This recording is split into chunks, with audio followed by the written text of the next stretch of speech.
Perkenalkan, nama saya Cindy Yuliartapane dengan NIM D1C125044 dari kelas R002.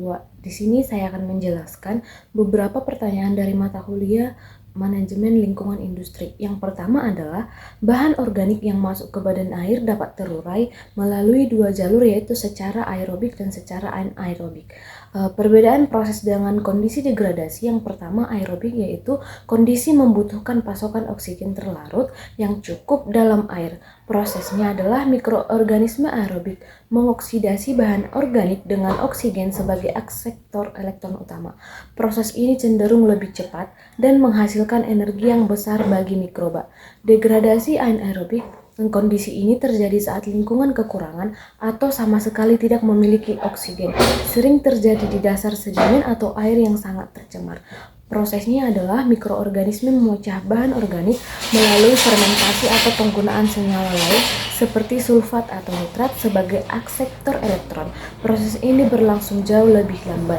Yang kedua adalah proses yang dihasilkan melalui jalur aerobik menghasilkan senyawa yang stabil dan teroksidasi sempurna seperti karbon dioksida dan nutrisi seperti nitrat dan sulfat. Produk umumnya tidak berbau. Jalur anaerobik menghasilkan senyawa antara gas yang belum teroksidasi sempurna seperti gas metana atau CH4, gas hidrogen sulfida atau H2S yang berbau, dan amonia atau NH3 serta asam-asam organik.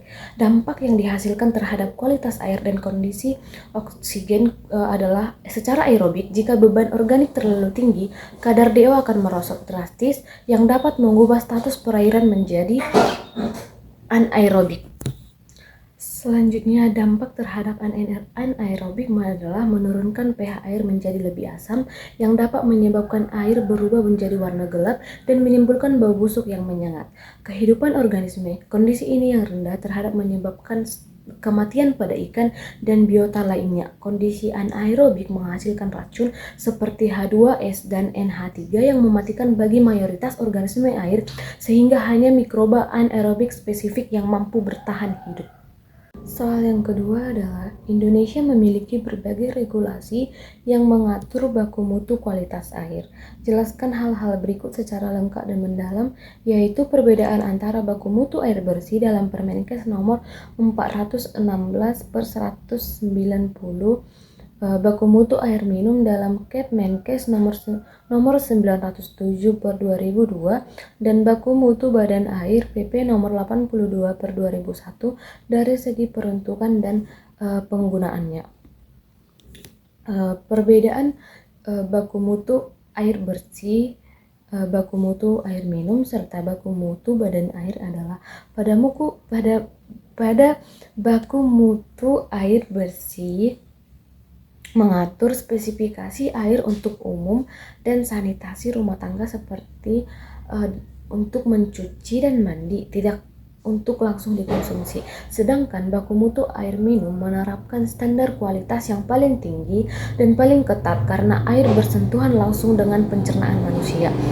Selanjutnya, baku mutu badan air fokus pada perlindungan ekosistem sumber air alami seperti sungai, danau, dan waduk yang dimanfaatkan untuk irigasi pertanian.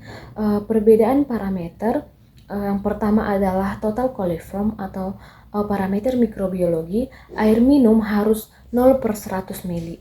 Air bersih maksimal 50/100 ml. Alasannya, air minum harus bebas dari mikroorganisme indikator kontaminasi untuk mencegah risiko penyakit infeksi pada saluran pencernaan manusia.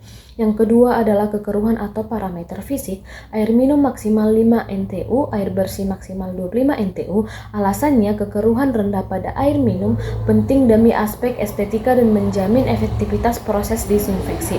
Yang ketiga adalah kadar besi atau parameter kimia. Air minum maksimal 0,3 mg per liter, air bersih maksimal 1,0 mg per liter. Alasannya, kadar besi berlebih dapat merusak rasa logam dan menyebabkan penumpukan logam berat dalam tubuh jika dikonsumsi dalam jangka panjang.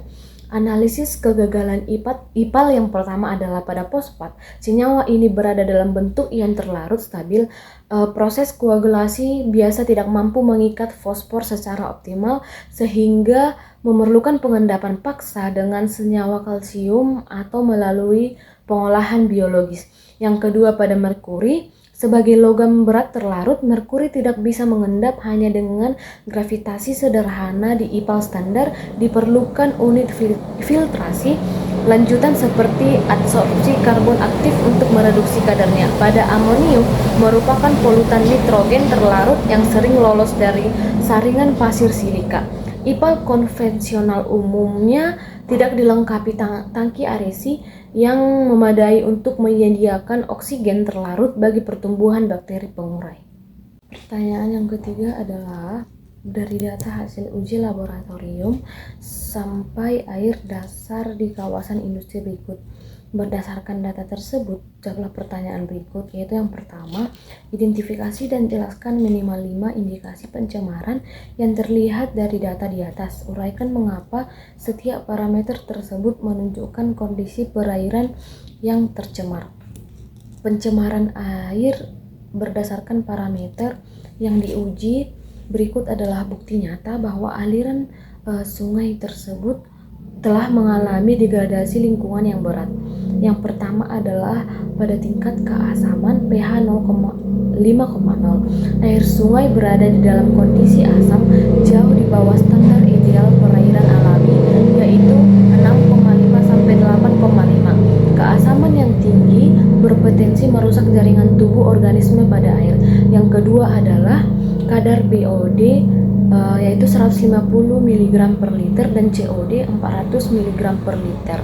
Akumulasi senyawa organik di dalam air sangat masif. Hal ini memicu tingginya konsumsi oksigen oleh mikroba untuk mendegradasi limbah tersebut. Yang ketiga adalah oksigen terlarut 0,8 mg per liter. Pasokan oksigen di dalam air hampir habis.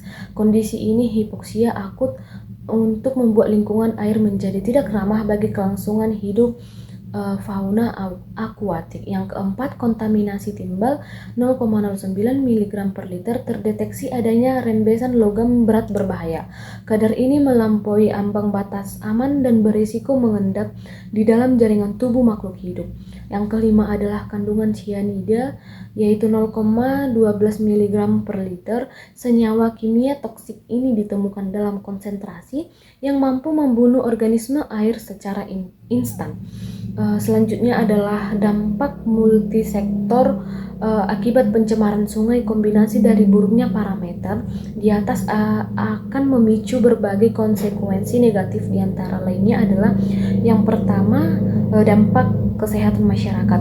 Di sini konsumsi atau kontak dengan air ini memicu risiko penyakit akibat penyakit pencernaan akut akibat bakteri serta kerusakan organ jangka panjang akibat paparan timbal dan sianida. Yang kedua adalah kehidupan biota yang mengakibatkan pada populasi ikan dan mikrovertebrata karena kombinasi dari kelangkaan oksigen dan keracunan zat kimia esensial. Yang ketiga, penurunan estetika lingkungan, yaitu visual air yang hitam kelam disertai aroma busuk yang menyengat yang dapat merusak pemandangan sekitar dan menghilangkan fungsi sungai sebagai ruang publik. Yang keempat adalah efek keracunan berantai, yang dimana zat polutan non-biodegradable seperti timbal akan masuk ke dalam rantai makanan, di mana manusia yang berada di ujung rantai makanan tersebut akan menerima akumulasi racun paling tinggi.